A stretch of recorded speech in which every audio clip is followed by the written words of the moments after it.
స్థానిక సంస్థల్లో బీసీలకు 34% రిజర్వేషన్లు జీవో జారీ చేయబోతున్నటువంటి ఏపీ ప్రభుత్వం డెడికేటెడ్ కమిషన్ వేదికగా ప్రస్తుతాన్ని పక్కన పెట్టేసినటువంటి అంశం. అంటే ఇవాళ క్యాబినెట్ కూడా మీటింగ్ జరగబోతుంది. సో స్థానిక సంస్థ ఎన్నికలు కూడా జరగబోతున్నాయి. ఇప్పటికే పంచాయతీకి సంబంధించినటువంటి సర్పంచ్ ఎన్నికలు కావచ్చు, లేదంటే ముఖ్యంగా ఎంపీటీసీ కావచ్చు, జెడ్పీటీసీ కావచ్చు, లేదంటే మున్సిపల్ అండ్ కార్పొరేషన్ ఎన్నికలు కూడా సో ఏపీ ప్రభుత్వం సిద్ధమవుతుంది. రాబోయేటువంటి కొన్ని నెలల్లోనే దీనికి సంబంధించి కూడా పూర్తయిన తర్వాత ఎన్నికల జాబితా పూర్తి స్థాయిలో ఒక ఫైనల్ గా పబ్లిష్ అయిన తర్వాత బయటకు వచ్చిన తర్వాత దీని మీద ఒక తుది నిర్ణయం కూడా జరగబోతుంది. అందులో భాగంగానే ఇప్పుడు ఏపీ ప్రభుత్వం పూర్తి స్థాయిలో లోకల్ బాడీ ఎలక్షన్స్ మీద ఒక ఫోకస్ పెట్టింది అనుకోవచ్చు. సో తెలుగుదేశం పార్టీకి ప్రధాన బలం ఉన్నటువంటి ఒక కేటగిరీ బీసీలు. సో ఆ బీసీలని మరింత తమ వైపు తిప్పుకునేటువంటి ప్రయత్నం అనుకోవచ్చు. 34% రిజర్వేషన్ అంటే కరెక్ట్ చెప్పారు మీరు. ఎన్టీఆర్ గారు ఎప్పుడైతే తెలుగుదేశం పెట్టారో బీసీల అండతోటే అధికారంలోకి వచ్చారు. ఇది ప్రధానంగా 2024 ఎన్నికల్లో వీళ్ళ మేనిఫెస్టోలో ఉంది. బీసీలకు సముచిత స్థానం 35% వరకు రిజర్వేషన్లు అంటే నివేదికలో దాదాపుగా డెడికేటెడ్ కమిటీ 27% రికమెండ్ చేసి సుప్రీంకోర్టు 50% సీలింగ్ దాటకుండా రికమెండేషన్ ఉండేట్టు ఇచ్చిన నివేదికను మిగిలిన కులాలకు అన్ని కలిపి ఏ రిజర్వేషన్ అయినా కూడా 50% దాటకూడదు. కానీ ఇప్పుడు 34% తో దాటచ్చు. తమిళనాడు ప్రభుత్వం ఆల్రెడీ దాటింది. సుప్రీంకోర్టు సీలింగ్ దాటినా కూడా ప్రత్యేక పరిస్థితుల్లో వారి రాష్ట్రంలో కొన్ని ప్రత్యేక పరిస్థితులు ఇవన్నీ డెడికేటెడ్ కమిటీ రిపోర్ట్ చూస్తే మీకు తెలుస్తుంది. ఎస్సీ ఎస్టీలు ఎక్కడ ఎక్కువ ఉన్నారు, బీసీలు వాటి ప్రకారంగా నిర్ణయం చేసుకోమన్నారు.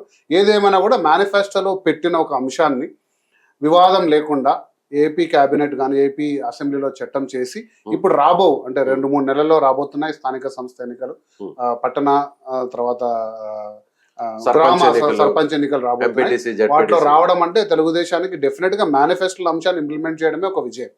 సో అది రాబోతుంది. ఆ తర్వాత అది బీసీలకు దక్కిన విజయము, మేనిఫెస్టోలో పార్టీ చేసుకునే మాట విజయము. ఇక లేకపోతే ఇది కూడా చెప్పారు, అంటే ఇది ఒకవేళ పాస్ కాక ఏమైనా ఇబ్బందులు వచ్చినా కూడా మేము అంటే ఇప్పుడు కాంగ్రెస్ పార్టీ నిర్ణయం తీసుకున్నట్టు మా అభ్యర్థులను మాత్రం 34% 40% కాంగ్రెస్ ఇక్కడ తెలంగాణలో చెప్పింది మేము బీసీలను ఇవ్వబోతున్నాము ఇంటర్నల్ గా. టీడీపీ కూడా అటువంటి చేశారు కాబట్టి డెఫినెట్ గా అపోజిషన్ పార్టీ మీద కూడా న్యాయపరమైన చిక్కులు ఏదన్నా ఎదుర్కొన్నా కూడా పార్టీ పరంగా మాత్రం అటు కూటమి ప్రభుత్వంలో ఉన్న 3 పార్టీలు కూడా వాళ్ళ అభ్యర్థుల్ని 34% బీసీలకు ఇచ్చేటువంటి అవకాశం అయితే స్పష్టంగా కనిపిస్తుంది. సో ఇవాళ కేబినెట్ కూడా దాని మీద ఆమోదం తెలపబోతుంది. తర్వాత దీని న్యాయ సమస్యలు ఎటు రాబోతున్నాయో లేదా దీనికి ప్రధాన ప్రతిపక్షం ఇలా స్పందించబోతుంది వైసీపీ పార్టీ.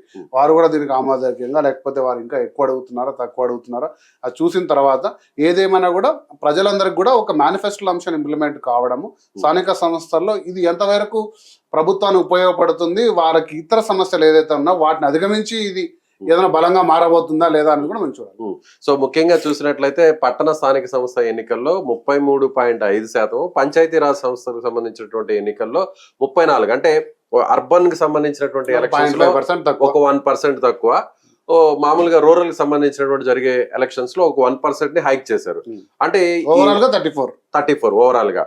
సో ఇది ఒక వైసీపీ దీన్ని ఏ విధంగా క్లెయిమ్ చేసుకుంటుంది అంటే ఇప్పుడు దీనికి నో చెప్తే పార్టీ పరంగా కూడా బీసీలు కాస్త దూరమే అవకాశం ఉంది కాబట్టి అందులో ఇప్పుడు ప్రతిపక్షంలో ఉంది. గ్రామంలో పూర్తిగా మళ్ళీ ఇంకా వైసీపీకి బలం తగ్గలేదు అని నిరూపించుకోవాల్సినటువంటి సమయం ఇది. సో దీని మీద ఎలా స్పందించారు? వైసీపీ దీని మీద ఆచితూచి స్పందిస్తుంది. డెఫినెట్ గా దీన్ని నో చెప్పే అంత ధైర్యం కానీ అంత అవివేకంగా ఏ పార్టీ కూడా వ్యవహరించదు. ఒక ప్రధానమైన ఓటు బ్యాంకుని ఎవరు దూరం చేసుకోరు.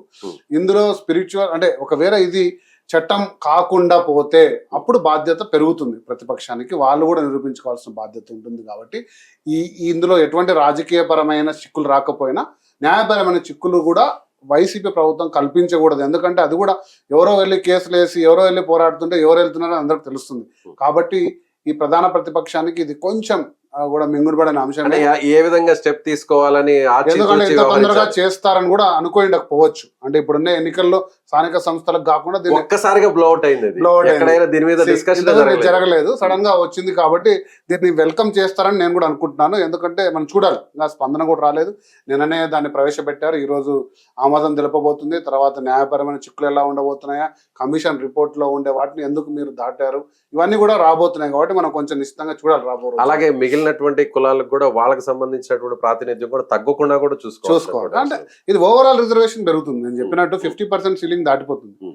సో ఇందులో ఏదన్నా ఉంటే జనరల్ అభ్యర్థులకు, ఓసీలో ఉండే అభ్యర్థులకు కొంత మేరకు వాళ్ళని ఎలా బ్యాలెన్స్ బ్యాలెన్స్ చేసుకోవాలనేది మనం చూడాలి. బ్యాలెన్స్ ఏం లేదండి, ఒక 5-6% తగ్గిపోయినట్టే దాంట్లో. సో వాళ్ళని ఎందుకంటే రిప్రజెంటేషన్ గా చూసుకోవాలి ఎప్పుడైనా సరే. ఇక అంతవరకు రిప్రజెంటేషన్ వాళ్ళు తక్కువ ఉన్నప్పుడు వాళ్ళకి అంతే స్థాయి ప్రాతినిధ్యం ఉండాలి.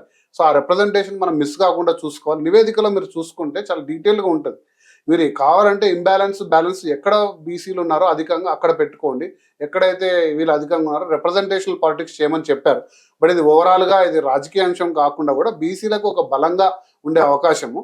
అంటే తెలంగాణలో 40%, తెలంగాణలో ఎక్కువ ఉంటారు బీసీలు, తెలంగాణలో 40% నినాదం ఉన్నప్పుడు ఏపీలో 34% వరకు రావడం అనేది కూడా ఒక రకంగా ఇప్పుడు అధికార ప్రభుత్వానికి కొంచెం ఇది మేరకు అడ్వాంటేజ్ అడ్వాంటేజ్ గానే మారే అవకాశం. రైట్.